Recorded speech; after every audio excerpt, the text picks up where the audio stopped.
Dan kita sudah bersedia di talian untuk mendapatkan lebih banyak analisis berkenaan dengan pemilihan ini adalah Profesor Madya Dr. Azri Ibrahim, penyelidik Geopas UMS dalam bidang politik pembangunan dan juga dasar awam. Assalamualaikum Doktor, sudah bersedia?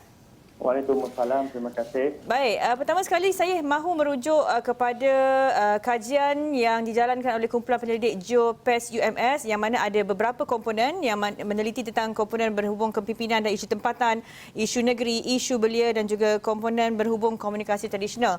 Dan saya nak bangkitkan berkenaan satu dapatan berhubung analisis silang antara komponen dan demografi responden. Ini melihat kepada komponen sentimen tingkah laku pengundi ikut zon yang mana dalam hasil atau perumusan dapatan kajian ini telah pun merumuskan sentimen tentang kepimpinan persekutuan merupakan sentimen yang paling menonjol dan dianggap sebagai isu penting yang boleh mempengaruhi undian bagi pengundi di zon 3 yang mana merangkumi kawasan parlimen seperti Ranau, Keningau, di Pensiangan. Apa maknanya dapatan kajian ini? Adakah kita boleh katakan pengundi-pengundi di kawasan bandar sangat peka tentang isu melibat hubung kait antara kerajaan negeri dan juga kerajaan persekutuan, sebab daripada awal pagi tadi kita telah berbincangkan tentang pola dan juga tingkah laku pengundi yang akan menentukan hala tuju keputusan pilihan raya negeri hari ini, Doktor. Okay, terima kasih. Kalau kita lihat dalam konteks kajian Geopas ini, faktor ataupun sentimen pembangunan itu sangat dominan. Okay, dominan itu maksudnya dia berdasarkan kepada asas tuntutan kepada aspek pembangunan di Sabah. Mungkin kalau kita lihat dalam konteks kajian ini, kita melihat kepada zon-zon yang berdasarkan kepada kajian itu. Tapi kalau kita lihat fokus kepada aspek hubungan pusat negeri ini, dia akan merujuk kepada aspek pembangunan yang macam mana hubungan federalisme itu antara kerajaan pusat dan kerajaan negeri mempunyai satu kerjasama yang baik untuk proses pembangunan. Jadi dalam hal inilah kalau kita melihat kepada aspek kepimpinan. Kalau kita melihat kepada aspek kepimpinan, maksudnya kita akan melihat kepada hubungan politik. Jadi hubungan politik ini ada asasnya yang agak signifikan apabila kita merujuk kepada hubungan pusat negeri. Jadi itulah kalau kita lihat dalam konteks hubungan pusat dan negeri, sudah pastilah hubungan yang baik dalam konteks hubungan politik itu boleh memberi satu bentuk jaminan dalam konteks pembangunan. Walaupun pada asasnya kita lihat dalam konteks federalisme, tanpa mengira hubungan pusat dalam konteks politik, sudah pasti itu tanggungjawab kerajaan pusat dalam konteks hubungan itu. Okay? Dalam perlembagaan pun sudah jelas merujuk kepada bahagian 6 kan ada bahagian hubungan pusat negeri. Jadi kalau kita fokus kepada kajian atau pemerhatian penyelidik-penyelidik Geopas, kepimpinan itu dalam konteks tuntutan Sabah untuk membangun itu, hubungan dengan pusat itu lebih signifikan agar satu projek pembangunan itu dapat dijalankan dengan baik dan berkesan, terutamanya dalam aspek tuntutan pembangunan.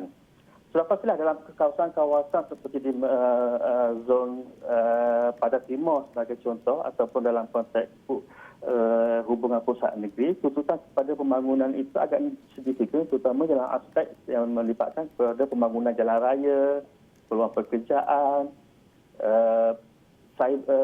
hubungan dalam konteks itu kita lihat sudah pasti memberi satu nilai tambah ataupun benefit kepada pengundi itu. Jadi saya lihat begitu dalam hal ini. Jadi kepimpinan itu sudah pasti negeri pun sudah pasti akan memberi nilai tambah juga dalam konteks pembangunan. Tetapi sudah pasti pusat itu akan memberi satu kelebihan yang signifikan dalam hal ini.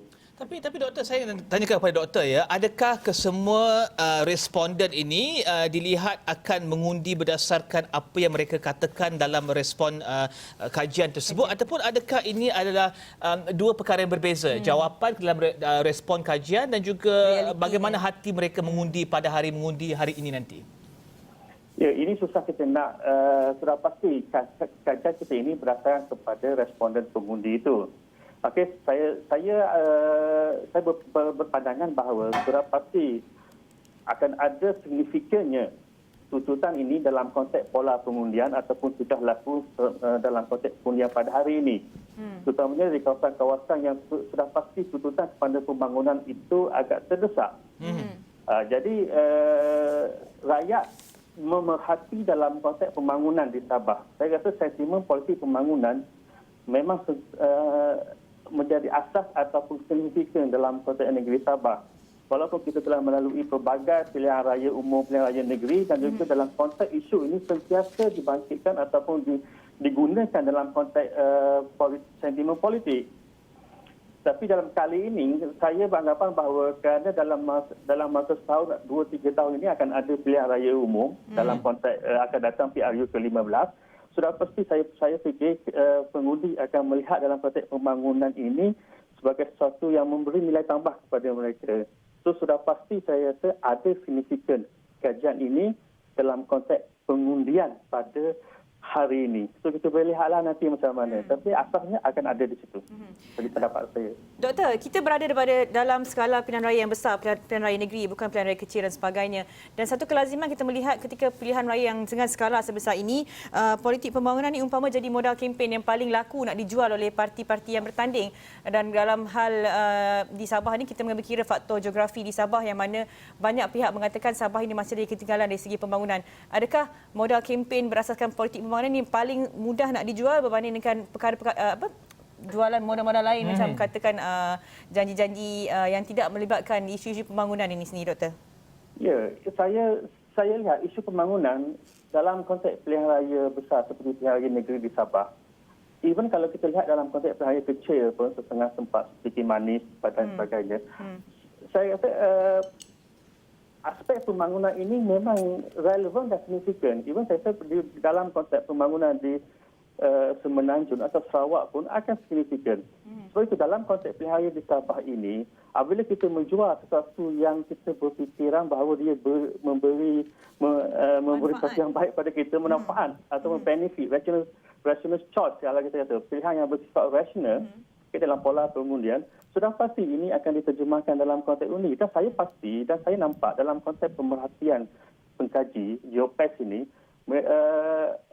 poster, campaign, dia menjurus fokus kepada aspek pembangunan. Mungkin boleh dijual dalam aspek pilihan raya negeri di Sabah kali ini, tetapi sudah pasti satu isu saja tidak boleh tidak boleh menentukan semuanya. Sudah pasti ada faktor-faktor ataupun isu-isu lain yang boleh mempengaruhi. Tetapi kalau kita lihat dari segi signifikannya ataupun asasnya, itu memang ada. Dan saya nampak parti-parti politik yang bertanding baik di peringkat Gagasan Rakyat Sabah, PN ataupun Barisan Plus, even parti-parti lokal pun juga menggunakan asas pada pembangunan itu. Okay? Asas kepada sentimen ataupun pembangunan yang menjadi modal kepada politik. Tapi ditambah lagi dengan dalam konteks isu-isu lain lah, kalau kita boleh bincang selepas ini ataupun segmen lain. Okey, Doktor, di luar pintu di belakang sana ada anak-anak muda yang mengikuti pengajian di UMS. Ada pensyarah-pensyarah juga dan juga apakah aspirasi mereka. Kita tolak sebentar kajian ini ke tepi, tetapi kita nak tahu apakah yang keluar dari mulut mereka berkenaan dengan aspirasi mereka, harapan mereka. Syahrizal yang berada di lapangan menyatakan bahawa antara kekhawatiran anak muda adalah berkenaan dengan pekerjaan, akses ekonomi. Apakah yang mereka katakan dan bual sehari-hari berkenaan dengan PRN Sabah ini? Mungkin Doktor boleh ceritakan. Okey, lapangan yang dijalankan menemui responden, menemui semua lapisan masyarakat, termasuklah golongan-golongan belia, golongan-golongan pelajar. Kadang-kadang saya berhubung dengan pelajar-pelajar saya yang belajar. Dia melihat dalam konteks sudah pasti asasnya adalah jaminan kepada kehidupan yang lebih baik. Jaminan kehidupan yang lebih baik adalah merujuk kepada sudah pastilah peluang-peluang pekerjaan ataupun kos sara hidup dalam konteks kehidupan mereka di Sabah ini. Jadi belajar dalam konteks golongan belia memang memerhati keadaan macam mana politik ini. Mereka sudah matang dan mereka sudah selek dalam politik. So sudah pasti harapan golongan belia, golongan pelajar adalah untuk memastikan bahawa pertama ialah kehidupan mereka lebih baik terjamin. Jadi sudah pasti aspek ini akan menjadi keutamaan dan sudah pasti signifikannya kehidupan yang lebih baik dalam konteks pekerjaan dan sebagainya. Kestabilan politik itu juga sesuatu yang menjadi asas kepada pelajar dan golongan belia. Okay? Dia melihat dalam konteks politik Malaysia pada hari ini, sudah pasti sedikit cabaran ataupun dalam konteks ini kita lihat isu-isu yang membelenggu politik negara kita. Ditambah lagi isu yang berkaitan dengan kesihatan awam kita, COVID-19. Sudah pasti politik harus diselesaikan dalam konteks landasan demokrasi. Selepas landasan demokrasi berjalan seperti hari ini, Maka besok sudah pastilah kita ingin melihat satu kemenangan dalam konteks ini adalah saya selalu menekankan bahawa kemenangan itu harus berpihak kepada rakyat. Okay, kemenangan rakyat itu harus diutamakan seperti mana demokrasi itu. Okay, jadi dalam hal ini, siapa yang menang pada malam ini, Warisan Plus ke Barisan Nasional, saya rasa sudah pasti tuntutan kepada golongan belia dan golongan pelajar itu di sini adalah kepada kemenangan kepada mereka. Jadi dalam hal inilah saya melihat kepada tuntutan dalam konteks kestabilan dan kehidupan yang lebih baik. Kehidupan yang lebih baik itu. Saya rasa masyarakat, termasuk semua golongan lah di sini, bila saya pergi ke beberapa kawasan kajian Geopax ini, saya pergi itu menemui pengundi, menemui masyarakat, dia menekankan aspek pembangunan, aspek sara hidup, aspek kehidupan yang lebih baik. Dan pada masa yang sama, keadaan politik harus diselesaikan berdasarkan demokrasi dan harus berada dalam landasan yang betul. Tidak ada lagi isu-isu yang berbangkit selepas ini. Sebab itu, kemenangan rakyat harus ditentukan pada malam ini dan besoknya rakyat harus mendapat manfaat dalam konteks keputusan pilihan raya pada hari ini. Tanpa mengira mana parti politik yang akan menang pada malam ini. Sepantas mana? Kerana doktor katakan besok harus dapat. Doktor juga dalam kajian tersebut menyatakan bahawa pengundi Zon 2 lebih cenderung pada sentimen keselamatan negeri. Tentunya ini pressing, ini harus dilihat dengan pantas. Sedikit berkaitan isu hubungan negeri persekutuan, isu kepimpinan tempatan bukan isu penting bagi pengundi dalam Zon 2. Seterusnya, sepantas manakah isu-isu ini, kekhawatiran ini harus diselesaikan? Esok, lusa, minggu depan, bagaimana doktor? Ya, saya rasa sudah pasti selepas pilihan raya ini jaminan oleh kerajaan, baik di peringkat kerajaan pusat ataupun di peringkat kerajaan negeri besok akan memberi fokus kepada aspek yang pertama adalah aspek keselamatan. Keselamatan, contohnya di pantai Timur Sabah. Dan juga dalam konteks kita menangani isu COVID-19. Kerana pergerakan kita agak terbatas kali ini kerana penularan COVID-19 ini agak meningkat di Sabah. Jadi sudah pastilah saya rasa gabungan antara isu-isu pembangunan itu di tengah kawasan, di tengah zon dan juga aspek-aspek berkaitan dengan keselamatan. Termasuklah keselamatan berkaitan dengan kesihatan dan juga dalam konteks ini pendatang asing pun muncul juga antara isu yang agak digunakan sebagai modal politik. Tapi itu yang saya mengatakan bahawa tengah kawasan itu prioriti dia keutamaannya kepada satu isu, tetapi secara keseluruhannya aspek pembangunan itu tetap ada dalam konteks pilihan raya Sabah kali ini. Sebab itu dalam setengah kawasan itu, terutamanya aspek keselamatan harus ditangani dengan baik antara kerajaan pusat dan kerajaan negeri. Sebab ini sudah pasti kita lihat kepada keperluan hubungan yang baik antara federalisme itu pusat dan negeri untuk menangani isu-isu keselamatan. Sebab kita jelas bahawa aspek keselamatan ini sudah pastilah bidang kuasa kerajaan pusat selaras dengan peruntukan perlembagaan. Jadi inilah rakyat sedang menilai dan memerhati dan setengah kawasan-kawasan itu akan menentukan pola yang berbeza, tetapi pada asasnya pembangunan itu menjadi keutamaan kepada pengundi. Dan adakah Zon 2 ini zon penentu kerajaan, pembentukan kerajaan negeri, doktor? Saya rasa dalam konteks nak menentu itu sukar kita nak mengatakan bahawa adakah dia penentu atau tidak. Sebab kita pilihan raya ini melibatkan satu kawasan yang negeri Sabah yang luas dan juga bilangan kerusi yang banyak, 73 kerusi. Termasuklah di kawasan-kawasan pada timur, pada barat dan sebagainya. Jadi saya merasakan bahawa pertemuan kali ini memang yang melibatkan pertemuan yang agak sihatlah. Saya rasa pertemuan yang sihat dan erti kata persaingan yang sihat dalam lunas demokrasi. Dan sudah pasti kemenangan itu akan ditentukan berdasarkan kepada majoriti. Sudah pasti majoriti itu memihak kepada mana-mana parti dan sebahagian mana yang akan menentukan kemenangan itu sukar untuk kita nyatakan di sini. Tetapi dalam hal pemerhatian itu sudah pasti kita melihat satu kawasan itu kecenderungannya kepada isu dan juga sentimen-sentimen antara pembangunan negeri, kepimpinan pusat negeri dan sebagainya. Doktor, dan jika gagal ataupun tiada satu majoriti besar dimiliki oleh mana-mana gabungan ataupun parti-parti utama, adakah satu tentu proses rundingan tersebut yang mungkin mengambil masa akan membuatkan pengundi di Sabah mungkin rasa penat dengan apa yang berlaku, kerana tentunya ada proses-proses dan juga langkah-langkah seterusnya yang harus diambil untuk memastikan wujud satu majoriti yang jelas. Jika tiada majoriti, apa akan berlaku, Doktor? Ya, sudah pasti dalam konteks angka 73 itu akan ada majoriti. Tetapi dalam hal ini, keputusan malam ini akan melibatkan juga parti-parti lokal yang bertanding di Sabah. Okey, jika kemenangan daripada juga melibatkan parti-parti seperti Parti USNO, Parti Cinta Sabah, okey, parti yang melibatkan lokal itu, okey, LDP sebagai contoh, dan juga calon-calon bebas, sudah pasti akan ada rundingan dalam hal ini malam ini dan pagi besok. So, sudah pasti dalam konteks rakyat, pemerhatian kepada rakyat itu, sebab saya kata kemenangan harus pada rakyat. Okay? Kemenangan bukan harus kita memfokuskan kepada parti ataupun individu, kemenangan itu harus pada rakyat. Jadi sudah pasti harapan adalah akan ada parti yang akan menang dengan majoriti. So, kita ikhtiraf sebagai legitimasi rakyat untuk membentuk kerajaan di peringkat negeri Sabah. Tapi berbalik pada persoalan tadi, kalau wujud keadaan di mana tidak ada satu yang agak dominan, okay, atau tutup majoriti yang meyakinkan, sudah pasti akan ada elemen-elemen dalam hal ini sudah pastilah akan ada perundingan.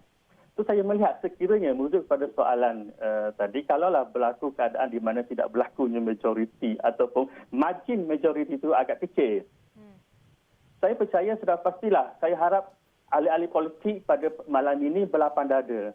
Okey, berlapang dada menerima kekalahan ataupun menerima kemenangan itu. Dan jadikanlah kekalahan itu dalam konteks kemenangan kepada rakyat untuk memastikan lunas demokrasi itu terlaksana dan akhirnya kita fokus kepada pembangunan dalam konteks negeri Sabah. Kita usahakan dalam konteks kemantapan ekonomi, keselamatan dan juga pembangunan-pembangunan yang berkaitan dengan kehidupan. Jadi kalaulah berlaku juga keadaan di mana tidak ada majoriti ataupun margin, mungkin kerajaan campuran boleh dicadangkan dalam hal ini sekiranya tidak ada satu yang majoriti meyakinkan ataupun kerajaan majoriti tutup majoriti. So, kalau kita tidak nak pisang berbuah dua kali, maksudnya akan ada lagi isu-isu berbangkit yang menimbulkan ketidaktentuan politik di Sabah. Baik, Doktor. Dengan ini kita perlu juga meneliti kemungkinan adanya kewujudan parti-parti kecil yang akan jadi kingmaker kepada penentuan kerusi nanti.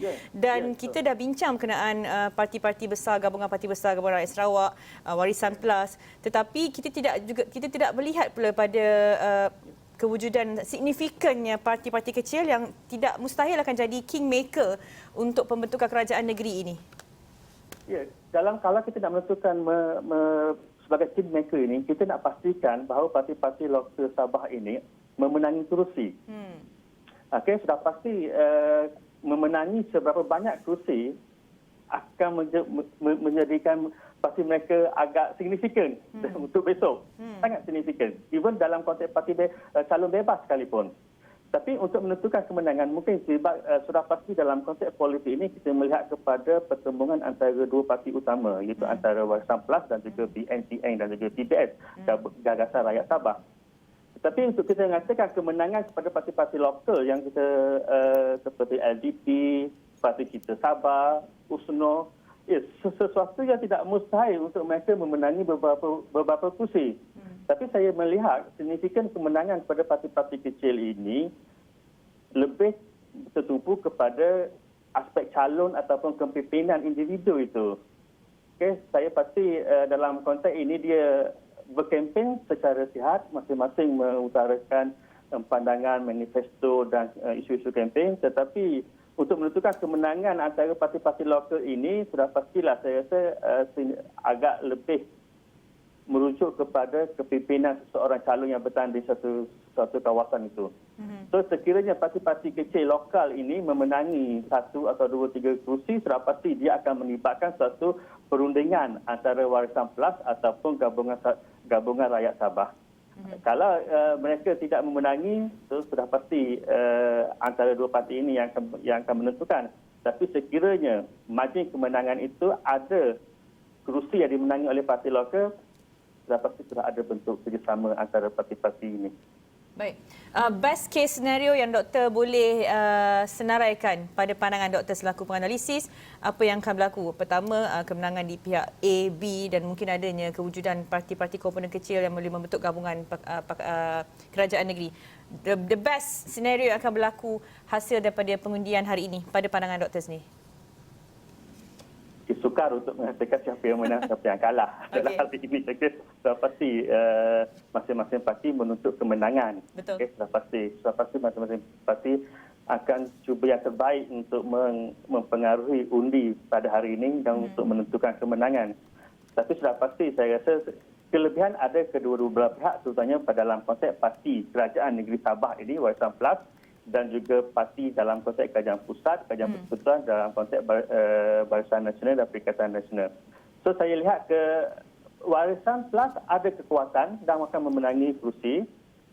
Dan juga saya rasa dalam konteks hal ini Barisan Nasional, terutamanya UMNO mungkin akan agak memenangi juga kerusi semasa bersatu. Jadi saya harap masing-masing boleh akan memenangi kerusi kerana kita tahu apabila kita pergi ke lapangan, kita lihat dalam konteks kawasan-kawasan tradisi sebagai contoh, kekuatan itu ada kepada sesuatu parti itu. Tapi apabila kita nak menentukan bilangan kerusi berdasarkan kepada nombor, angka, siapa yang menang separuh, siapa yang menang majoriti muda, siapa yang menang majoriti, two-third majoriti, mungkin sukar untuk ditentukan di sinilah. Baik. Dan saya lihat dalam konteks ini, calon bebas mungkin juga ada signifikan tetapi mungkin sukarlah.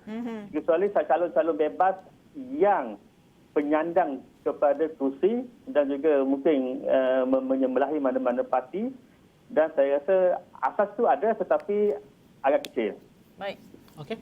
Terima kasih Profesor Badan Dr. Azri Ibrahim, pendidik Geopes UMS Politik Pembangunan dan juga Dasar Awam, bincangkan berkenaan dengan kajian nota pendidikan, kajian sentimen dan juga tingkah laku pengundi menjelang PR Pilihan Raya Negeri Sabah. Terima kasih.